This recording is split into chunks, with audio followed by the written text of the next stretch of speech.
Wow.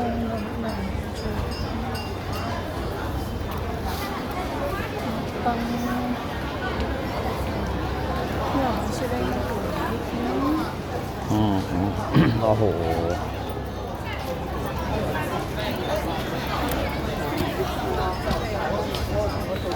Swerte ka damo sa mga tao, guys.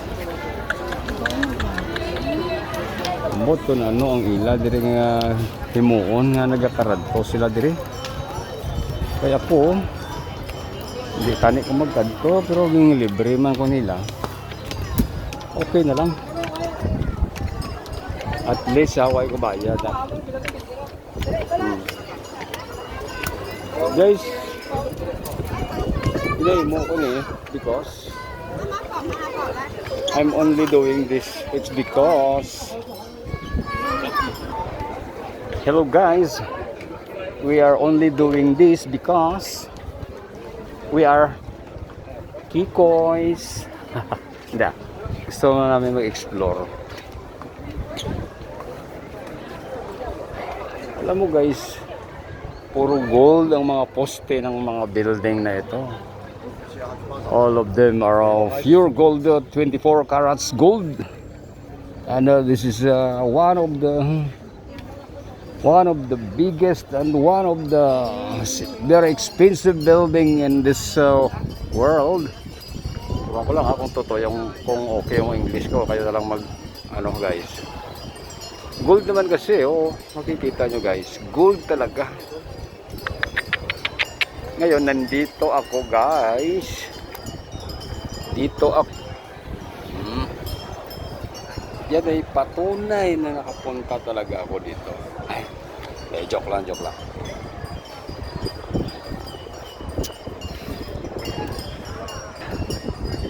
Ayan guys, makita ninyo at mapansin ninyo, mayroong mga kalabaw. Ay, hindi kalabaw, ano ba to? Elephant pala guys, elephant. Dahil ang elephant pala ay ang kanilang pag binasa mo yun, when you start read that, what is the meaning of that one, kayo na lang balang magbasa dyan guys. Yan. Ano yung video ko medyo madilim pero sige pag ano nyo lang, pagtiyagaan nyo lang tingnan guys. At least nakapunta tayo dito sa Thailand, the most expensive building in this country. You see that? Beautiful. In English, hindi to yung patakal na itong English. Ara guys, makita niyo guys. Pero tigidya ka tunay ilang structural nga tawag bala.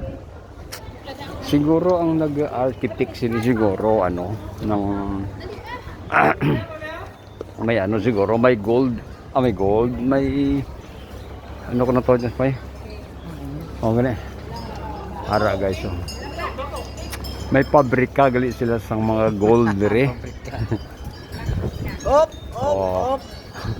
That's why nga nahimo nila ini nga building nga puro gold gyud alay sa puno hasta sa punta gid ang gold niya.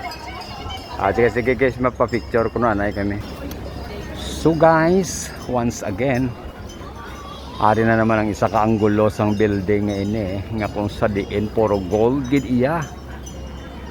Base sa mga istorya sa mga historian sa sini nga lugar, may ara sila factory sang gold. Kag arang basahan nyo na lang kung ano ang meaning. Sige.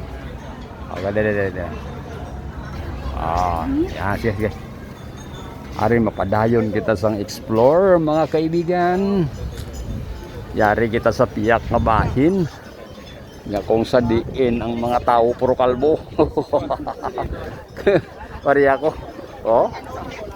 Kung inyo mga mapansin guys, ano bala.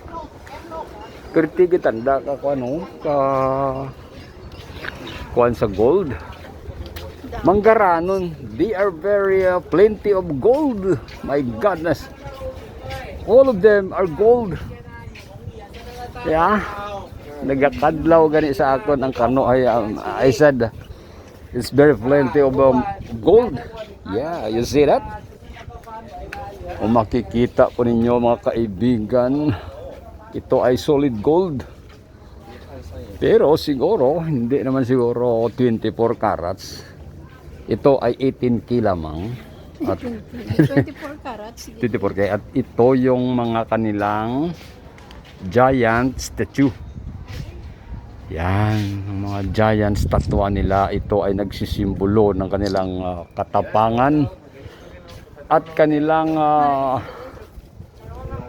sigasig, mga masigasig sila sa paggawa ng kanilang mga sari-saring mga structural.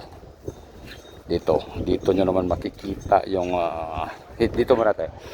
Pakita ko sa kanila yung Singha Panorm. Ayun guys. Itong si Singha Panorm, isa pala itong angel noong panahon. Mga fallen angels po sila. Yun naman ang istorya. At sabi sa akin ng mga historian dito. Doon tayo sa mga giant statue na naman. Yun guys. Yan, puntahan natin yung mga giant statue na yan. Guys, remember guys, we are only doing this. It's because para makita nyo rin, kahit na sa video ko na lang, ay makikita ninyo ang sari-saring mga tanawin dito sa Thailand. At ngayon, dito na tayo sa mga Pilipino na naubusan sila ng pera. Yan sila oh. Ubusan sila ng pera.